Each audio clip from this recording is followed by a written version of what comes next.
This week's episode of Blowing Smoke with Twisted Rico is brought to you by Baby Loves Tacos and its 2 locations in Pittsburgh, PA. The original hot spot right smack in the middle of Little Italy on Liberty Avenue in Bloomfield, and their newer and bigger second location in Millvale, right over the 40th Street Bridge. Zach, Kat, Kaz, John, Ben, and the rest of those groovy cats serve up the best Mexican food this side of the Texas border. Huge burritos, tasty bowls, and the finest tacos around. Baby Loves Tacos will fill you up and make you smile. So when in Pittsburgh, head over to Baby Loves Tacos and tell them Twisted Rico sent you.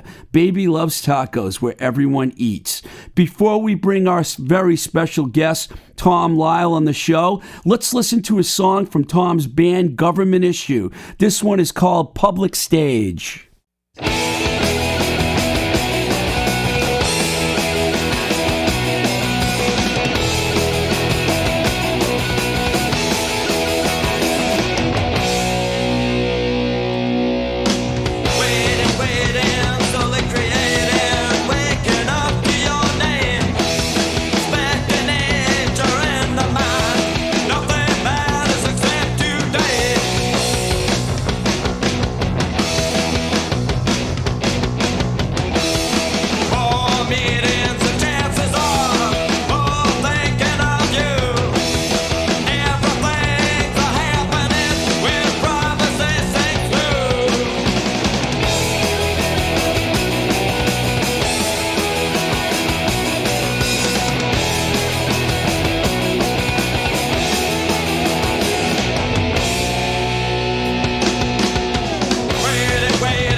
Welcome to Blowing Smoke with Twisted Rico. I'm your host, Steve Ricardo. You just heard Public Stage by Government Issue from the 1987 You album.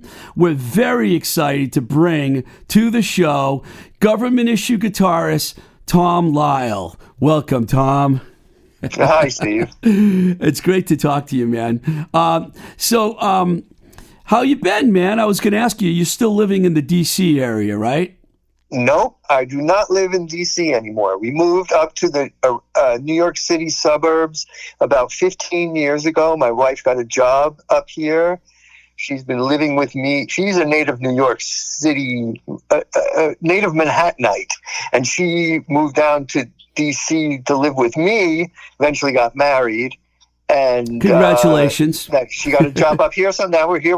Here we are. Well, then this question is even more, pertainable. I was going to ask you how you've been doing during the whole last year with everything insane that's been happening. How have you been able to deal with all that? Well, it's. I'm not living in D.C., but like everybody else, I'm watching what's going on, and it's very upsetting. Put it that way. New York's got to be tough, though, too. Well, all summer there's been protests every week. I think the Black Lives Matter protests here were huge. So, and my wife and I and my daughter were in those protests. Good for you, man. Good for you. Yeah, I didn't know how you were dealing with all this chaos. I mean, it's not occupying all my time. I'm still, living life, right? That's good. I'm glad to hear that. For the listeners that don't know Government Issue, the band formed in 1980 and was one of the original DC hardcore bands. The band was started by John Stabb at the same time, and he remained the singer the whole 9 years. There were a few reunion shows that happened, but for the most part, it was Stabb and Tom Lyle who joined the band about a year into the band. And 8 of those 9 years, they went through a total of 17 members. No way. Yeah, I looked it up. And I never counted. They had a lot of bass players. Yeah, the bass players. Unfortunately, for people that don't know, we lost John Stabb in 2016 to cancer. So, Tom, before we talk about the band in general, I, along with thousands of others, was saddened by the passing of John Dukes Schroeder, a.k.a. John Stabb. I'm sure that was a great blow to you as well, and I wanted to bring this up first. Yeah, I don't even know what to say about that anymore. I mean, it's been 4 years now, and it's still, I miss him. I was living in D.C., but I would take frequent trips down there, and I would see him, and we had the reunions, like you said. So we were still pretty close. Being in a band with someone for, 9.5 years, you get pretty close to people. So it was very upsetting when he passed away. Yeah, I think I have my numbers a little off there. Can you tell us what it was like being part of that early DC hardcore scene, or the straight edge, or I don't know if you were straight edge. I know John was straight edge. Let's not talk about straight edge. Straight edge was a song. Okay, and we'll just leave it at that. Okay. Okay. People got the wrong idea about DC. We weren't all in monk outfits and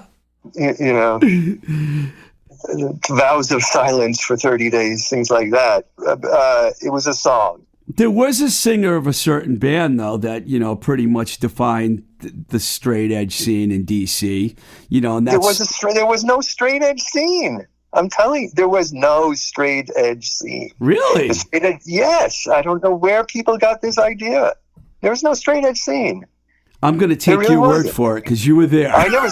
Well, put it this way. I feel very lucky to be involved in that early scene. I found out. I started hanging out with all the people who were in that scene and seeing the shows, mostly.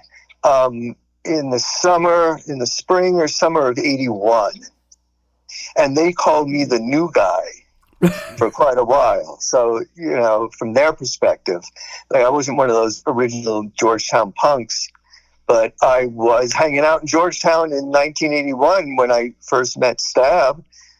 So that's still pretty early on. That's still pretty early on in the scene, What were you 1 year behind? I mean, pretty much. Yeah. Right? Who are some of the people besides Stabb that you remember from that scene that were your peers back in that era?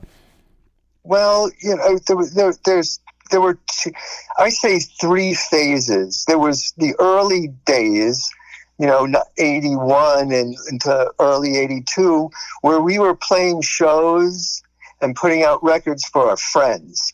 We thought it was a very small scene. You got to remember, this was pre-internet. Right.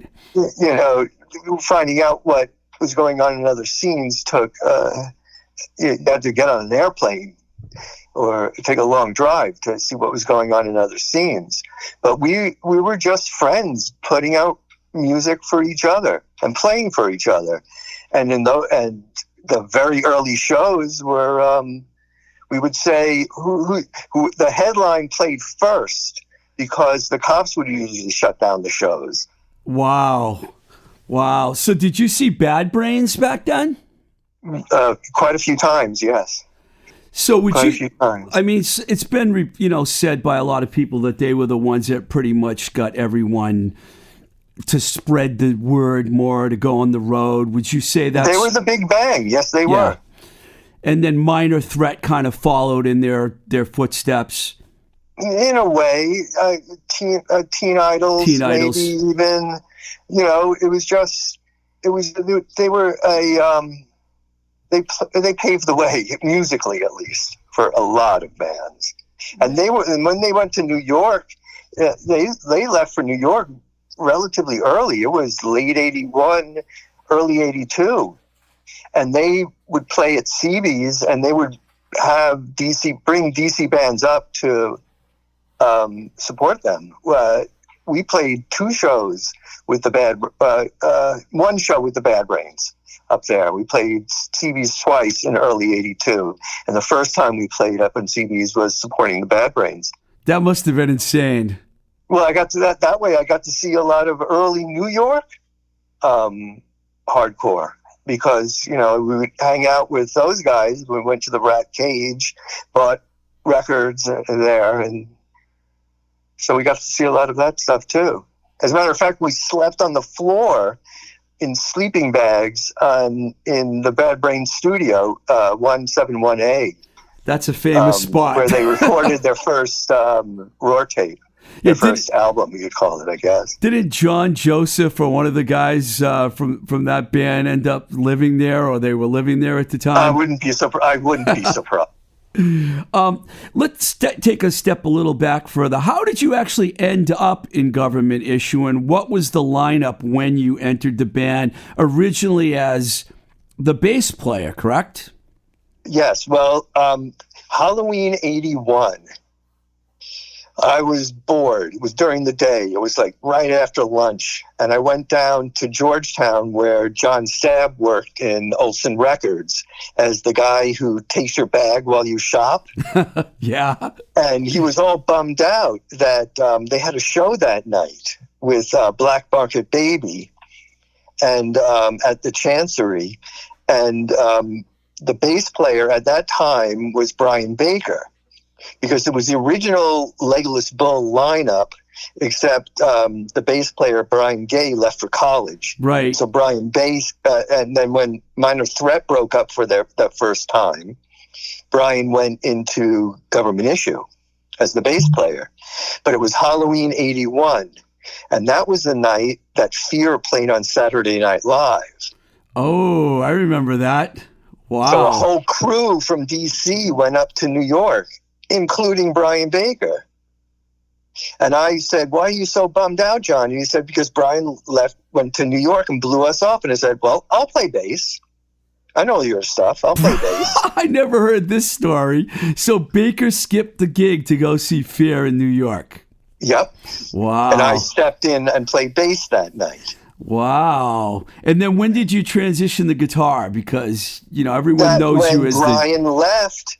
Well, first of all, after that show, they said to me, "Listen, we're going to let Brian back into the band. We forgive him for doing that, because it was pretty cool going up to New York to see Fear." Right. So Brian's going to come back in on bass, and they played one more show, I think, with TSOL at the old 930 Club, and then the guitarist John Barry left for Bulgaria I'm not making that up. He left for Bulgaria because his family moved to Bulgaria because his father worked for the government. Wow. Yeah, that would happen a US lot in government. D.C. That would probably happen a lot So in D.C. Brian moved over to guitar, and I moved in on bass. Interesting. And that's when we went up to New York to play CBs, and Boston to play with SSD Control at the Gallery East in February. Famous. Anybody that says they played in that place, that every one of those shows is like legendary. We had an awesome time. That was a great gig. The day before the show, we played CB's on the 18th of March, and then on the 20th, and then we had a date. We went up to Boston on the 19th, and Katie, the cleaning lady. Katie, yep, she's famous up set here. up a show in the dorms, in a dorm lounge at Emerson College. Wow. And I think every Boston band played like a few songs, and so did we.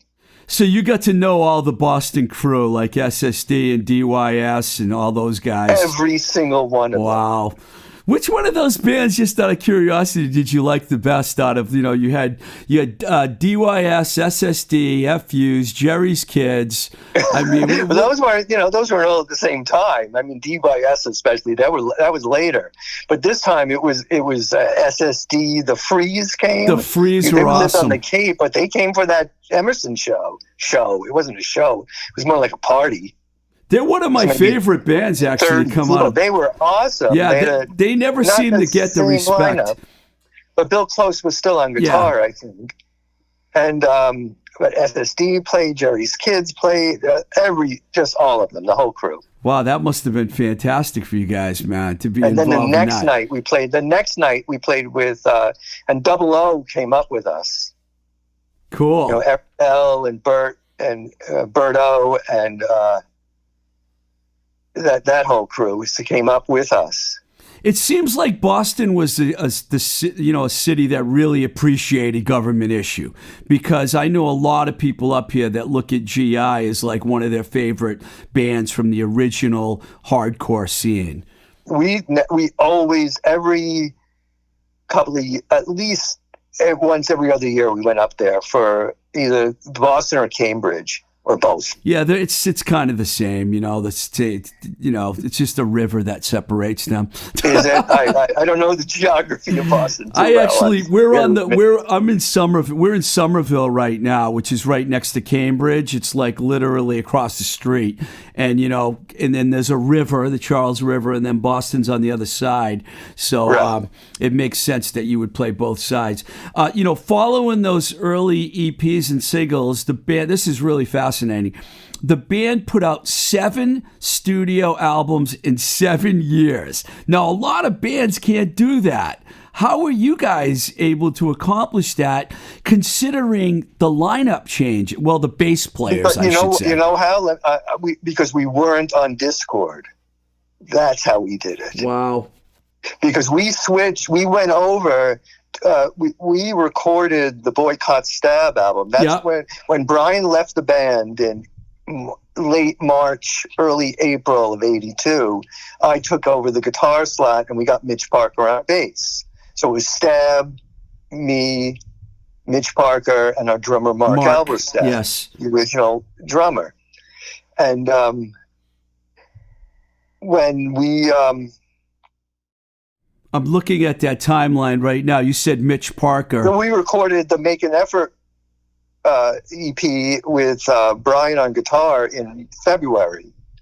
So that was the first record I was on bass. You guys, and then we recorded Boycott Stab with me on guitar. And we thought that album was going to come out on Discord like right after we recorded it. And I said, Ian, when is the record going to come out? Because Ian Mackay produced it. And it was his baby, really. And he said, no, well, Minor Threat's going on tour, so we're going to put out our record, and yours is just going to be on the shelf. And we were like, that's not cool. Wow. It's cool that Out of Step's going to come out, next. We were very looking forward to that, but, we just recorded our record. Why weren't you going to put it out? So we went to Fountain of Youth, which was run by a high school fan of GI, Derek Shue. But he didn't have the wherewithal to run a record company, so we used Dutch East India up in New York to fund and distribute the record. So we were basically on Dutch East India. We're going to get to that. Well, you asked me how we could put out 7 records in 7 years, is because Dutch East said, you will put out anything you record. Is this Barry? We'll give you money to record too. Barry Tannenbaum you were dealing with directly? Yep. Okay, so Joyride, Give Us Stab, and Give Us Death, The Fun Just Never Ends, and the self-titled, all that were ended up being reissued, by the way. I remember when I was there, we reissued, and I was going to get to that. So those records all were distributed by Dutch East India. Nope, it gets more complicated than that. Because in the summer of '85, we were kind of bummed out that we weren't that popular on the West Coast. So we went to Mystic Records. Mystic, that's right, California. As John Stabb called them, the K-Tel of punk rock. And we came to them, and we were the biggest band that they ever put their records out. They flew us out to California to play shows. That's fantastic. And that '85 tour was incredible. We played the Olympic Auditorium with Conflict and the Subhumans. Oh, that's huge. Wow. And then Fender's Ballroom with Conflict again, Long and a whole Beach. bunch of LA bands. Well, I was living in L.A. during that time, but I didn't see GI in California, unfortunately. Because we were drinking smoothies on Hollywood Boulevard, man. We were having the time of our lives. They treated us like kings. All right, okay, so in 1987, right, when I started Giant Records, Government Issue was basically handed to me on a platter. I remember being offered the opportunity to bring the band on by Barry Tannenbaum, who isn't a very popular person these days, who was the owner of Dutch East India. He already had Homestead Records. He recruited me because I wasn't happy working at Roadrunner after I left Enigma. And he said, come here, you can run your own label. And he said, I like the name Giant. What do you think? I'm like, sure. And then he's like, and I can get you GI as your first band. I'm like, what? A lot of people give me credit for signing Government Issue to Giant Records, but technically that's not the case. All I had to do was say, okay. And we were really already on Giant Records. There was just a name change, really. The record said Fountain of Youth, but it was Barry who gave us the money to record all the records that were on Fountain of Youth. And then he handed. And we would go into the studio whenever we had some ideas, like 4 or 5 songs. We go into the studio. So you had a really close relationship with Barry. Well, I don't know if you call it close, because he was kind of a strange guy, and that's putting it lightly. Yeah, so it was just kind of like I talked to him on the telephone, and I did go out to Rockville Center to raid the warehouse every once in a while. Yeah, I know those guys over at Homestead were like a big fan of the band, Gerard and Patrick Amory and all those guys, because when I got there, it was really weird for me working in that building. I was there for only 2 years, but it was a lot happened in 2 years. I mean, we put 2 Government Issue records out during that time, as well as, all the other bands. Because I remember there were actually 3 or 4 during that time, because we put out a couple of EPs also. Yeah, we reissued stuff too, right?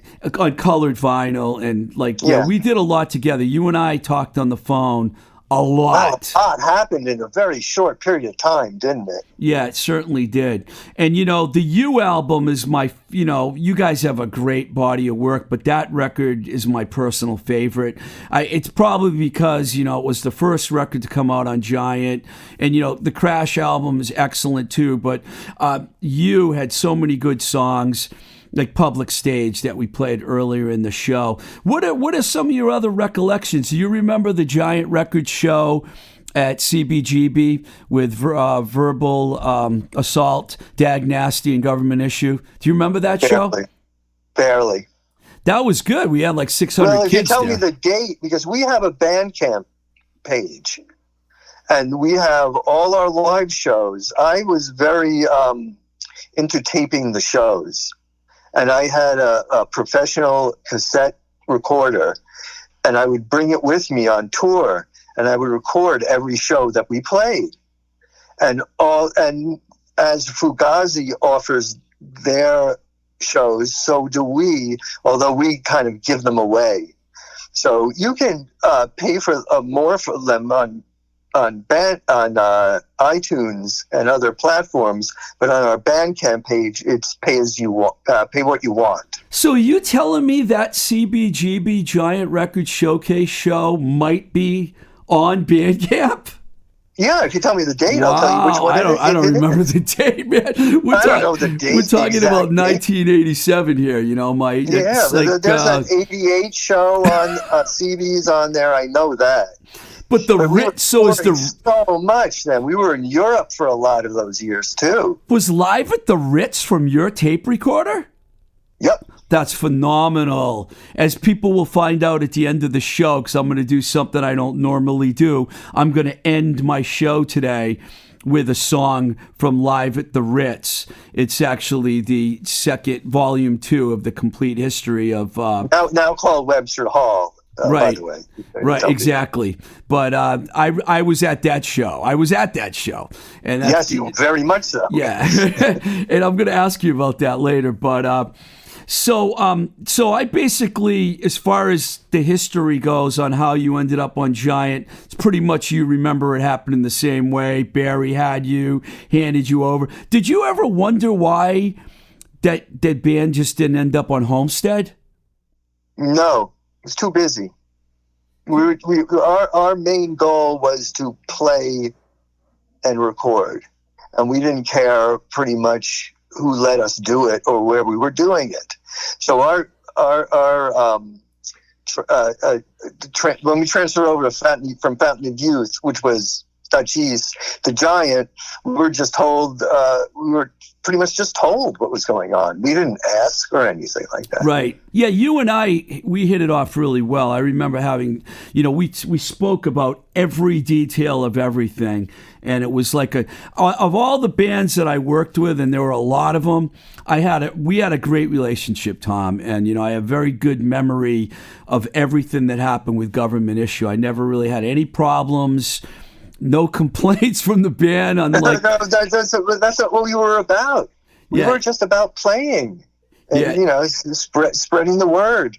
By that time we were not a hardcore band anymore. No, you guys transitioned and you became, but you still had that punk element to the music. Oh yeah. I still loved hardcore very much, and there's a lot of hardcore on those records, but we weren't. Like Legless Bone, a shaved head, a kind of band by then, But you still had that hardcore following. Yes, we did. And it was interesting because when you and Dag Nasty, they changed too, and you guys were kind of on the same pace, although they didn't put out as many records as you guys did. They took a little longer to make records, but you guys were pretty much, changing. You got both bands changed, a lot. Yeah, but we didn't go metal like so many other the hardcore bands did. Well, a lot of the Boston bands did, that's for sure. All right, I said I was going to do some different things this week, and this is really different. I reached out to one of the biggest GI fans I know personally, Al Quint from Suburban Voice, and I asked him if he would like to contribute to the show, and he actually sent me some questions for you. And some of them, I have no idea what he's talking about, so you're going to have to explain this. First, ask him about his first band, Beaver. Okay. After the first time, I would go to a lot of the hardcore shows in 81. Like I saw Dead Kennedys and Circle Jerks, and every time, all the shows that came to DC. But the first one that really blew me away was in June of 81 at the 930 Club. The lineup was Minor Threat, Youth Brigade, DC's Youth Brigade. Yeah, yeah. A government issue. Wow, really? Wow. Yes, and that show I had an epiphany at that show.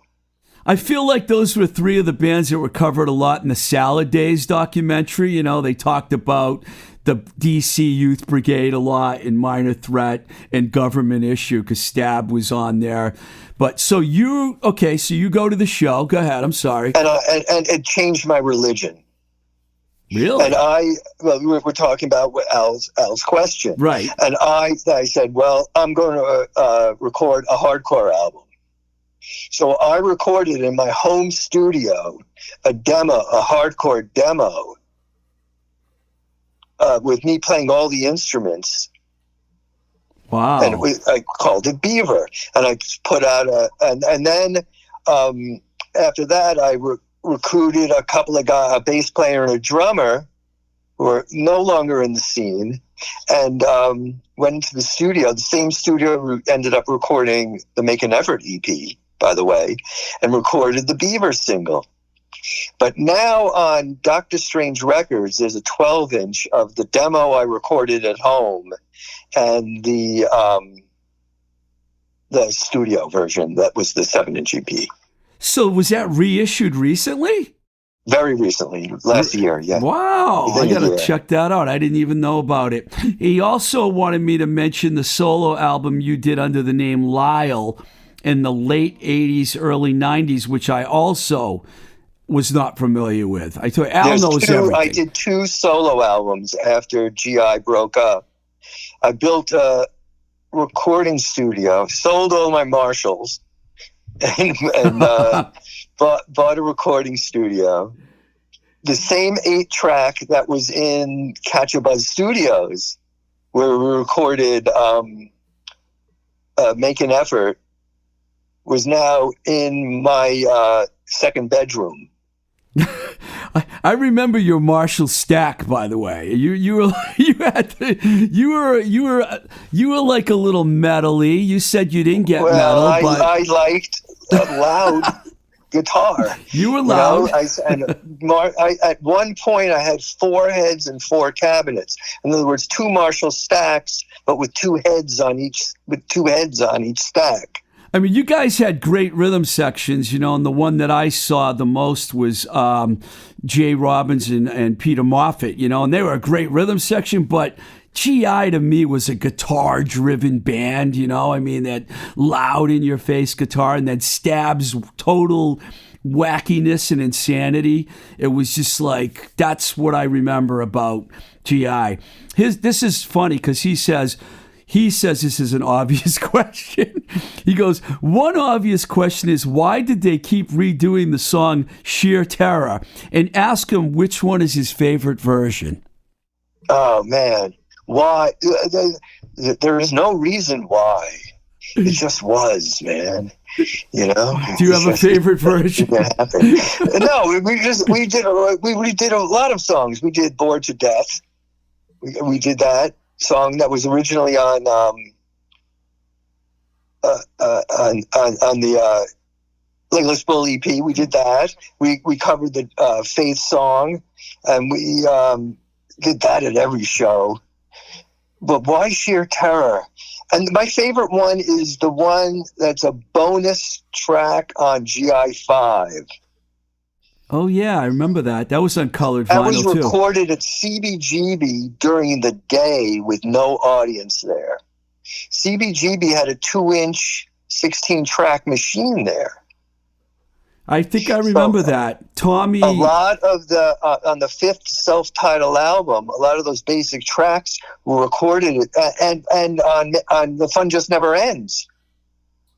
Those were, most of them ended up on The Fun Just Never Ends. Mad at Myself, Vanity Fair, and 2 other songs were recorded at CBGB.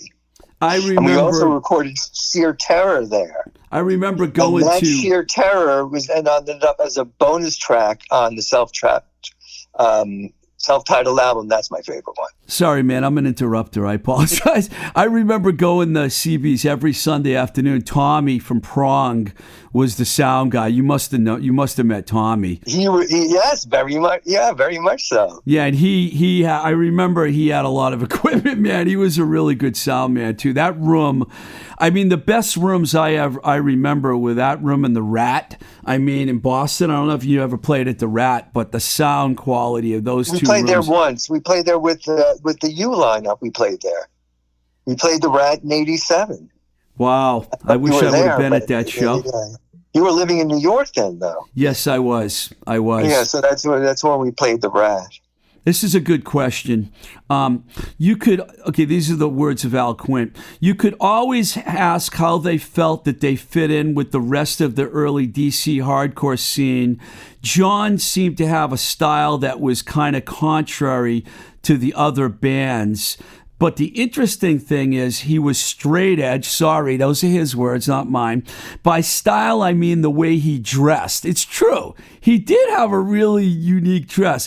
What did people think about that in DC? That's what Al wants to know. It was just John. That was just John. He was a contrarian. I guess that's the term. I've never said that out loud. But, I've seen that word, but that's him. In other words, you do one thing, I'm going to do the opposite.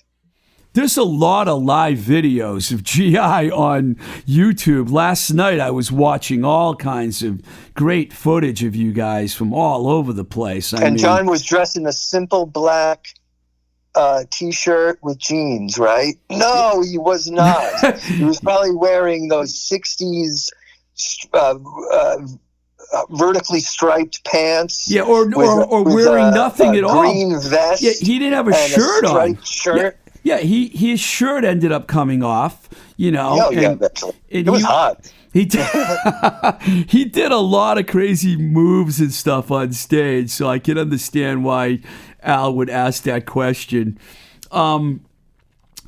But another thing I wanted to ask you about, and this is more recent, Doug Carrion from Field Day, ex-Dag Nasty Descendants, was on the show last week, and he was telling me how you came out and joined them on stage for a song, which I also believe is up somewhere on YouTube. How did that all come together? I mean, did they just call you, or did you just... Because they played a show near my home. So we live right outside of New York City. We can't live in New York City because of my wife calls me a hoarder, but I'm not a hoarder. I just have a very large record collection and lots of equipment. I believe that. So we couldn't do that in a closet in New York City. So we live across the Hudson River in New Jersey, and Field Day, the Dag Nasty ish band, Peter Kortner and Doug Carrion, right? We're playing in New Jersey, about 20-minute drive from our home, and they said, "Well, we're going to play. Why don't you join us for a song that night?" And so I went down there, and we did. And me and my wife went down to see them. They were great. It was a great night. People drove from all over to see them. We saw people from Philadelphia there, and New York and New Jersey were all there, and it was a great night. And I joined them for one song when they played a GI song.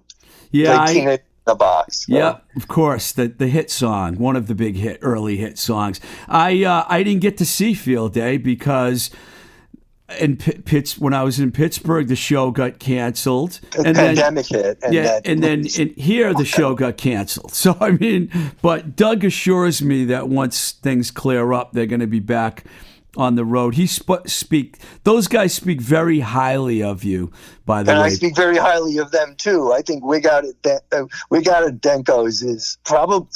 I waver between Can I Say and Wig Out, but in the end, I probably end up playing Wig Out more. Yeah, I admitted last week on the show that Wig Out at Denko's is my favorite Dag Nasty album, even though I was involved with the Field Day album and the All Ages Show EP. I thought Wig Out was fantastic. Colin Sears, nothing against Scott Garrett, but I thought that version of the lineup with Baker, Kortner, Carrion, and Colin Sears was deadly.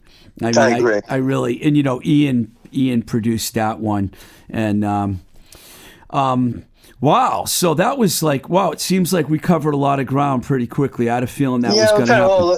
It kind of broke the, not in chronological order, but we definitely covered a lot of stuff. Yeah, it's hard for me to stay in chronological order, but I'm going to, like I mentioned to you before, I'm going to end the show differently with this the fantastic live version of Where You Live from the Complete History of Government Issue, Volume 2, which Stabb actually dedicates the song to me. Something I didn't know when it came out until Al Quint contacted me one day and said, "Hey, did you ever hear this?"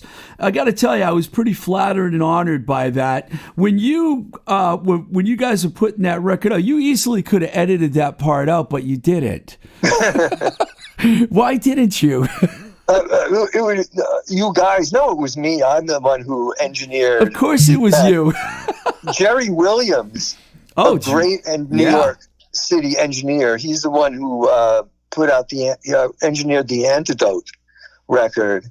Was pretty much our sound man when we ever played in New York. That's a pretty good sound man. Yeah, house sound man, and then Jerry would show up and he would mix for us. He mixed for us for a ton of CB shows and that Rich show or Webster Hall show. He engineered that too. And that's one of the other reasons why the tape came out pretty good.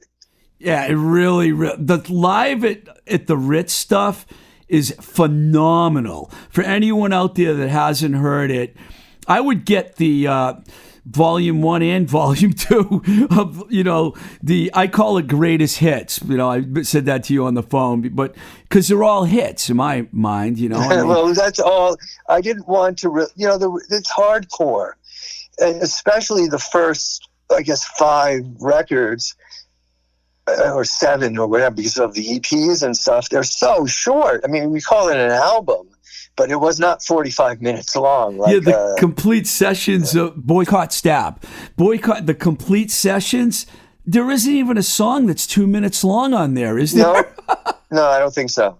Wow. I don't think so. So you guys definitely progressed. Sheer Terror breaks the 2-minute mark. Al's favorite song. That's the only one. That's the only one. Before I go, I'm curious. What do you listen to now? And what's like? Do you have a go-to records or? I have a problem. Uh-oh. A lot of people, they listen to music, start listening to music when they're 14 or 15 years old. They start getting into bands about that time. For me, it was like Black Sabbath and Grand Funk Live and things like that. Humble Pie Live at the Fillmore, things like that. Guitar-centric, heavy rock, I would call it. 70s rock. Right, and you move on, right? But I never moved on. I still listen to those records on top of everything that has happened since then. Well, I love Sabbath. I love Steve. Anything Steve Marriott did was great. Right, but most people leave that stuff behind. I still listen to that stuff. Yeah, me but too. I also listen to stuff that had a lot of stuff that has just come out now, like Monolord and a lot of things that coming out of Sweden just really blow me away. A lot of the metal from there, and a lot of electronic music I listen to. Have you ever heard of a lot? Just there's only 2 genres, Steve. Have you ever heard of a band called Draconian? No, I'm sorry. They're a Swedish band. I would check them out, man. What kind of music? What's their genre? Well, the guy does the the screamo, and then there's a girl that sings along with him, and she sings melodically, and it's together. It sounds incredible. It's metal. Yeah, there's a couple of bands that do that. There's a band from Germany called The Moth, which is the worst name in the world because in America there's an NPR show called The Moth. So when you pull it up when you Google it, that comes up. But this band called The Moth, which is a power trio from Germany, does that same thing, and it's very cool. I'm very into just all types of music. To me, there's only 2 genres: good and bad. So do you go back and listen to any of the hardcore bands? All the time. Cool. Constantly. So, who's your favorite? Antidote. Antidote. And the Abuse, probably. Interesting. The Abuse, but Faith is my number one. Definitely the Faith. DC. Because I listen to a lot of DC hardcore still. Well, DC. Never left that. Faith and Void, of course, Void. I mean, I would say DC, Boston, and LA is where all the best, like the majority of those bands. I mean, Chicago has a few. Yeah. Chicago, Hey, I love Flipper, okay? I love Flipper, and they're from San Francisco, so I'm not saying that they're worried. A lot of San Francisco. I have Flipper's complete discography here, all on vinyl. Yeah, I love Flipper, and I like the Big Boys, too, from Austin, Texas. They were really cool. There you go. Texas rules. But there were so many bands in D.C., in Boston, and L.A. was what I meant when I said What was in the water in D.C., though?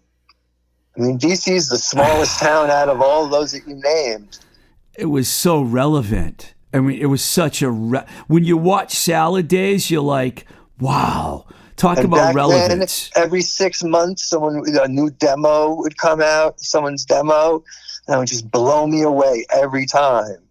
It's just, Youth Brigade, Faith, Void, Artificial Peace, Deadline. Scream, remember them? Yeah. Scream. Well, we toured with Scream a lot.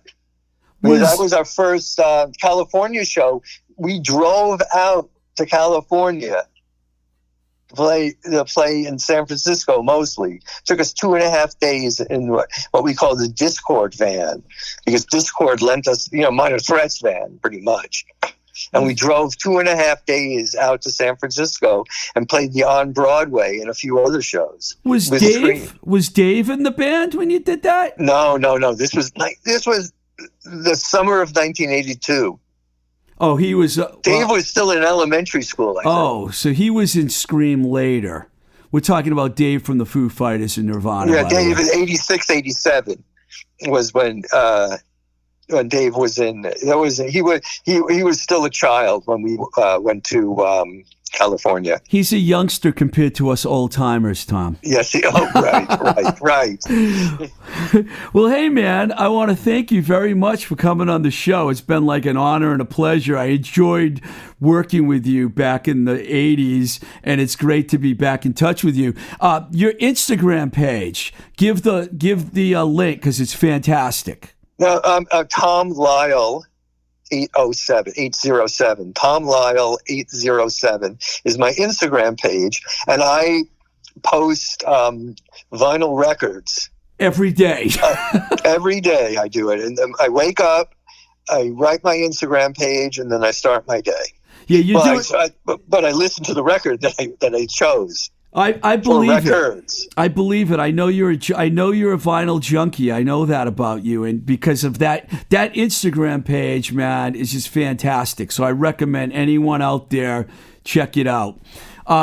Thanks a lot, Tom, man. I'm glad you came on the show. Thank you, Steve, so much. This was fun. We should do it again. Yes, I would do it again. I will We covered so much stuff. There's so much happened in those years. Action-packed. What I want to do is when I have you back on the show, I want to have someone else on the show and from another band and have like a 3-way conversation about different things. I think that'd be kind of fun. That's what I'm hoping to start doing as soon as we can. Like maybe I'll get someone from a Boston hardcore band to come in here in the studio, and then we'll get you on the phone and we'll talk about those early shows and stuff, because it's never going to be that good again. Never. All right, you take care of yourself, man, and we'll talk soon. Thank you, Steve. All right, Tom. Take care, man. Oh, that was fantastic. It's like, I feel like I have the greatest job in the world, because every week now I have really interesting people come on my show. And Tom Lyle is like, he's a legend, I mean, Government Issue. It's sad that John Stabb is no longer with us. Like I said earlier, he passed away in 2016 from cancer. And that affected a lot of people because he was one of the original guys in the DC hardcore punk scene. And Tom from Government Issue. And just say a few things, and then we're going to leave you with a GI song. Like I always mention, it's really important to support the mom and pops and independent stores like Baby Loves Tacos, who we mentioned at the beginning of the show, and other places like the Dark Horse Pub here in Somerville, Moonbeam Cafe in Oakmont, PA, JLS Design in Leicester, Mass, Record Archive in Rochester, New York, Diesel Cafe, Davis Square, Cambridge. There's stores like this all over the country. And, we need to help them out until we can get through this mess. I also wanted to mention the Book Lovers Gourmet in my hometown of Webster. And these fine establishments need us now more than ever. And there's so many different ways that you can help them out. Takeout food is really big now. Ordering merch, buying records, anything you can do.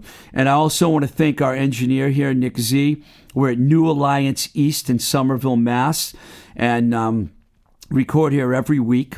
And one other thing I wanted to mention, we did that radio show, the holiday radio show, and it's gotten such great feedback that I'm going to do another radio show. I'm going to work out the details on that. And we're going to be doing that soon. Also want to mention the Patreon account. If you can go on there, patreon.com/Twisted Rico. For as little as $1 a month, you can support this podcast, help us pay the bills. Love that. Jim just joined us. Our friend Jim is our latest patron. Thanks, Jim. You can contact me at twistedrico@gmail.com. You can follow the new Instagram page, Blowing Smoke with TR. Also on Twitter, Blowing Smoke at Blowing Smoke BS. And some of our shows are on YouTube. Next week's going to be really interesting. Not like every week isn't. I have 16-year-old Nate Zucker coming on the show. LEV from The Charms turned me on to this kid. He has a big buzz going on right now with his latest album, Colton, Colton, which you can listen to on Spotify. It's his second album, and he's only 16. So I'm really psyched about that. This is Blowing Smoke with Twisted Rico. I'm your host, Steve Ricardo. Till the next time we say goodbye, keep the rock and roll alive. You know we love Busy Phillips. And as promised, we're going to leave you live from the Ritz, 1988, government issue, Where You Live.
much.